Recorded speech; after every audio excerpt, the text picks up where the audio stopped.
خلاصہ کلام یہ کہ ملائکہ کثیر تعداد کے بڑے بڑے ملائکہ جو حاملین عرش ہیں وہ بھی، اور جو ملائکۃ القروبین جو عرش کے ارد گرد وہ بھی کیا کرتے ہیں؟ اللہ کا ذکر. سبحان اللہ بحمدہ، جو حدیث میں آتا ہے. صحابہ نے پوچھا کہ افضل ذکر کون سا ہے؟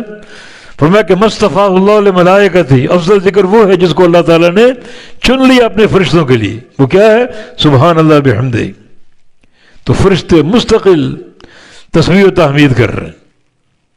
ان ملائکہ کی ڈیوٹی ہے تسبیح کرتے جاؤ، تحمید کرتے جاؤ، حمد و ثنا کرتے جاؤ، اور ساتھ ساتھ دعائیں. کن کے لیے؟ ان بندوں کے لیے جن میں یہ دو شرطیں ہوں. ایک توبہ کا منہج، توبۃ النصوح، اور دوسرا اللہ کے راستے کی اتباع، اللہ کے راستے کی پیروی. اللہ کا راستہ لانے والا کون ہے؟ محمد الرسول اللہ صلی اللہ علیہ وسلم.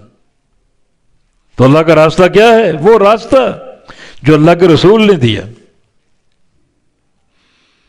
جو اللہ کے رسول نے دیا. تو ملائکہ کی دعا ہر مسلمان کے لیے نہیں ہے، بلکہ بندہ مومن ہو، یعنی صاحب توحید ہو اور توبہ کرنے والا ہو اور صرف اللہ کے راستے کا پیروکار ہو. یہ ملائکہ کی دعا. اور دعا کیا ہے؟ جنت کے داخلے کی، جہنم سے بچاؤ کی. بلکہ جو برائیاں کی، کبھی دنیا میں گناہ کیے، ان گناہوں کے برے انجام سے بچنے کی.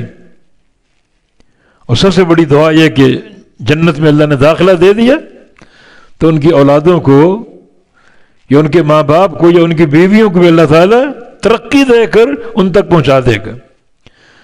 پھر کیا دوبالا خوشی ہو جائے گی، اور مسرت ہی مسرت، خوشی ہی خوشی. تو من صلح من آبائہم وازواجہم وذریاتہم، اور جو بھی نیک ہوا ان کے باپوں میں سے، یعنی باپ دادوں میں سے، یا ان کی بیویوں شوہروں میں سے، یا بیویوں میں سے، اور ان کی ذریت میں سے، اولاد میں سے.